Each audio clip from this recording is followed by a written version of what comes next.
I worked on a DEA task force. The You would go into a room, and again, this isn't like dime bag stuff, and we're talking like kilos coming across because it's like right at the border. So this is wholesale. It's like the Sam's Club of drugs, right? And when you would go and bring in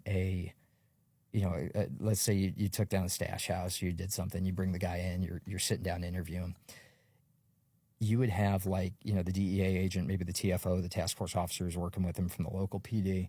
And then they would always bring in like an IRS guy who was going to kind of go over the books with the guy.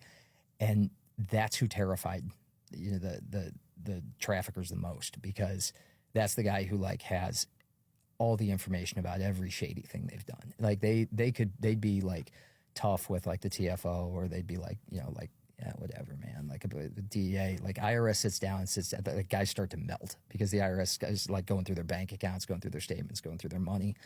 And that's when things get real.